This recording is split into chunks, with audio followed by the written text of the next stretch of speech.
ಜೊತೆಗೆ ಬರ್ತೀನಿ ಅಂತ ಹೇಳಿದ್ಮೇಲೆ ನಾವು ಕೂಡ ಕನಕಪುರ ದೇಗುಲ ಮಠ ಹಳ್ಳಿಗಾಡಿನ ಜನರ ಜೀವನದಲ್ಲಿ ಬಡವರನ್ನ ಕಡುಬಡವರನ್ನ ಧ್ವನಿ ಇಲ್ಲದ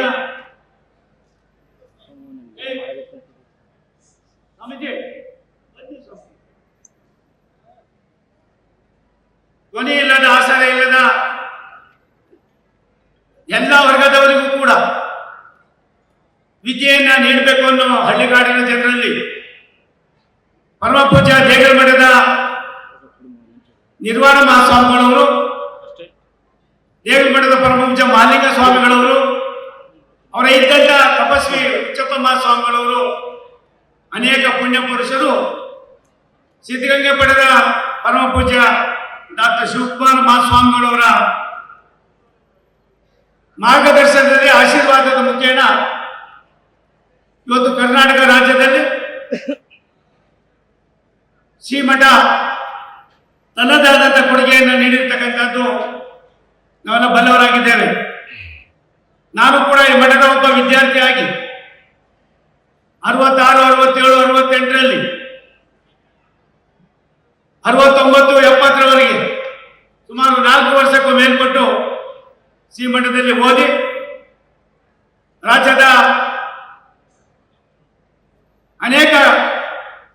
ಕೆಲಸ ಕಾರ್ಯಗಳಲ್ಲಿ ತೊಡಗಿಸಿಕೊಂಡು ಭಾರತ ಸರ್ಕಾರದ ನಮ್ಮೆಲ್ಲರ ನೆಚ್ಚಿನ ಪ್ರಧಾನಮಂತ್ರಿ ನರೇಂದ್ರ ಮೋದಿ ಅವರ ಸಚಿವ ಸಂಪುಟದಲ್ಲಿ ರಾಜ್ಯ ಮಂತ್ರಿಯಾಗಿಯೂ ಕೂಡ ಕೆಲಸವನ್ನು ಮಾಡ್ತಾ ಇರೋದಕ್ಕೆ ಶ್ರೀಮಠ ತನ್ನದೇ ಆದಂಥ ಕೊಡುಗೆಯನ್ನು ಕೊಟ್ಟಿದೆ. ಶ್ರೀಮಠದ ಸೇವಾಭಿವೃದ್ಧಿಯಲ್ಲಿ ಬಡತನವನ್ನು ಯಾವ ರೀತಿ ಮೇಲ್ಪಂಕ್ತಿಗೆ ತರಬೇಕು, ಬಡವನನ್ನ ಬಡವನಾಗಿ ಇರಬಾರ್ದು ಅನ್ನುವ ದೂರದೃಷ್ಟಿಯ ಉಳ್ಳವರಾಗಿ ಪರಮ ಪೂಜ್ಯ ನಿರ್ವಾಣ ಮಹಾಸ್ವಾಮಿಗಳವರು, ಪರಮ ಪೂಜ್ಯ ಮಹಾಲಿಂಗ ಮಹಾಸ್ವಾಮಿಗಳವರು ಸಿದ್ಧಗಂಗೆಯ ನಡೆದಾಡುವ ದೇವರ ಪ್ರೇರಣೆಯ ಮೇರೆಗೆ ಇಲ್ಲಿ ಹಾಸ್ಟೆಲ್ ಪ್ರಾರಂಭ ಮಾಡುವ ಜೊತೆಯಲ್ಲಿ ವಿದ್ಯಾಸಂಸ್ಥೆಗಳನ್ನು ಕಟ್ಟಿ ತಾಲೂಕು ಮಟ್ಟದಲ್ಲೂ ಕೂಡ ಬಡತನದ ರೇಖೆಯಲ್ಲಿರ್ತಕ್ಕಂಥ ಎಲ್ಲ ಜಾತಿಯ ಎಲ್ಲ ವರ್ಗದ ಮಕ್ಕಳಿಗೆ ಜಾತಿ ಭೇದ ಇಲ್ಲದೆ, ಆ ಒಗ್ಗು ಸೊಕ್ಕು ಇಲ್ಲದೆ ಪ್ರಾಯಶಃ ಪ್ರಾರಂಭ ಮಾಡಿದಂಥ ಒಂದು ವಿದ್ಯಾಸಂಸ್ಥೆ ಇಡೀ ವಿಶ್ವದಲ್ಲಿ ಯಾವ ರೀತಿ ಸಿದ್ಧಗಂಗಾ ಮಠದಲ್ಲಿ ಓದಂಥವ್ರು ಇರ್ಬೋದು, ಸುತ್ತೂರು ಮಠದಲ್ಲಿ ಓದಂಥವ್ರು ಇರ್ಬೋದು, ಆದಿಚುಂಚನಗಿರಿ ಶಿಕ್ಷಣದಲ್ಲಿ ಓದಂಥವ್ರು ಇರ್ಬೋದು, ಇವರೆಲ್ಲರ ಜೊತೆಯಲ್ಲೂ ಕೂಡ ದೇಗುಲ ಮಠವು ಕೂಡ ತಾಲೂಕು ಲೆವೆಲ್ನಲ್ಲಿ, ತಾಲೂಕು ಮಟ್ಟದಲ್ಲಿ ಸಾವಿರಾರು ಜನ ಬಡವರ ಮಕ್ಕಳಿಗೆ ವಿದ್ಯೆಯನ್ನು ಕೊಟ್ಟಿರ್ತಕ್ಕಂಥ ಇತಿಹಾಸ ಶ್ರೀ ದೇಗುಲ ಮಠದಲ್ಲಿ ಇದೆ ಅನ್ನೋದನ್ನ ಈ ಸಂದರ್ಭದಲ್ಲಿ ಹೇಳಲು ಇಚ್ಛೆ ಪಡ್ತಿದ್ದ ಬಂಧುಗಳೇ, ಪರಮ ಪೂಜ್ಯ ಮುಮ್ಮಡಿ ನಿರ್ವಾಣ ಮಹಾಸ್ವಾಮಿಗಳು ಶ್ರೀಮಠದಲ್ಲಿ 50 ವರ್ಷಗಳ ಕಾಲ ಸೇವೆಯನ್ನು ಮಾಡಿದ್ದಾರೆ. 50 ವರ್ಷಗಳಲ್ಲಿ ವಿಭಿನ್ನವಾಗಿ ಹಳ್ಳಿಗಾಡಿನ ಜನರ ಜೀವನದ ಮಟ್ಟದಲ್ಲಿ ಬಡತನದಲ್ಲಿ ಬೆಂದು ಬೇಕಾಗಿರ್ತಕ್ಕಂಥ ಕುಟುಂಬದಲ್ಲಿರ್ತಕ್ಕಂಥ ಮಕ್ಕಳ ಅರ್ಹತೆಗೆ ಅನುಗುಣವಾಗಿ ಆ ಮಕ್ಕಳನ್ನು ಕೂಡ ರಾಷ್ಟ್ರದ ಸತ್ಪ್ರಜೆಗಳಾಗಿ ಮಾಡ್ತಕ್ಕಂಥದಕ್ಕೆ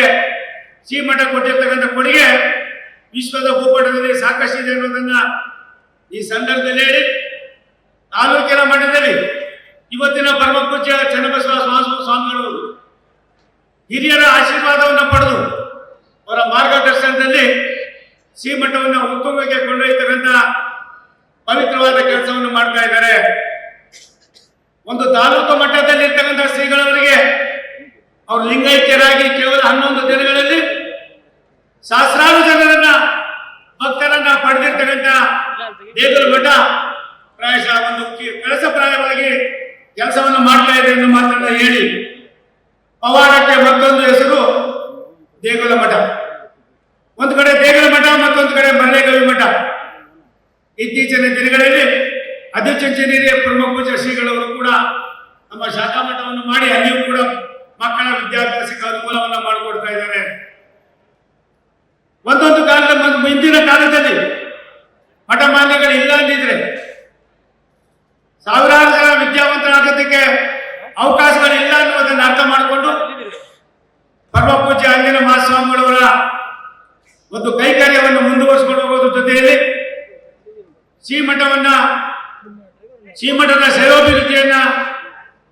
ಎಲ್ಲ ಜಾತಿ ಎಲ್ಲ ವರ್ಗದ ಜನರಿಗೆ ಅವರ ಕೊಡುಗೆಯನ್ನು ನೀಡುವ ಕೆಲಸವನ್ನು ಮಾಡ್ಕೊಂಡು ಬಂದಿದ್ದಾರೆ ಅನ್ನುವಂಥ ದಿನಗಳ ಹಿಂದೆ ಪರಮ ಪೂಜ್ಯ ಮುಮ್ಮಡಿ ನಿರ್ವಾಣ ಮಹಾಸ್ವಾಮಿಗಳವರು ಲಿಂಗೈಕ್ಯರಾದ ತಕ್ಷಣ ಮಠಕ್ಕೆ ನಾವು ಕೂಡ ಬರಬೇಕಾದ ಅವಶ್ಯಕತೆ ಅನ್ನೋದಕ್ಕಿಂತ ಹೆಚ್ಚಾಗಿ ಶ್ರೀಮಠದ ಒಬ್ಬ ವಿದ್ಯಾರ್ಥಿಯಾಗಿ ನಾನು ಬಂದಾಗ ಶ್ರೀಗಳವರ ಗುಣಗಾನವನ್ನು ಮಾಡೋದು ಒಂದು ಕಡೆ ಆದರೆ ಶ್ರೀಗಳವರಲ್ಲಿದ್ದಂಥ ತಾಯಿತನದ ಹೃದಯ ಶ್ರೀಮಂತಿಕೆ, ಬಡವರನ್ನು ಕಂಡ್ರೆ ಕಡುಬಡವರನ್ನು ಕಂಡ್ರೆ ಅವರಲ್ಲಿದ್ದಂಥ ಇಚ್ಛಾಶಕ್ತಿ, ಆ ಇಚ್ಛಾಶಕ್ತಿಗೆ ಅನುಗುಣವಾಗಿ ಶ್ರೀಮಠದಲ್ಲಿ ಎಲ್ಲ ವರ್ಗದವರಿಗೂ ಕೂಡ ವಿದ್ಯಾವಂತರನ್ನ ಆಗ್ತಕ್ಕಂಥವರಿಗೆ ಬದುಕೋದಕ್ಕೆ ಅವಕಾಶವನ್ನು ಕಲ್ಪಿಸಿಕೊಟ್ಟಿದ್ದಾರೆ. ಇದೊಂದು ಪವಿತ್ರವಾದ ಪುಣ್ಯಭೂಮಿ. ಈ ಪುಣ್ಯಭೂಮಿಯಲ್ಲಿ ಯಾರು ನಿಷ್ಕಲ್ಮಶವಾಗಿ ವಿದ್ಯೆಯನ್ನು ಕಲಿತಾರೆ ಅವರೆಲ್ಲರೂ ಕೂಡ ಒಂದಲ್ಲ ಒಂದು ಉತ್ತಮವಾದ ಸ್ಥಾನಗಳನ್ನ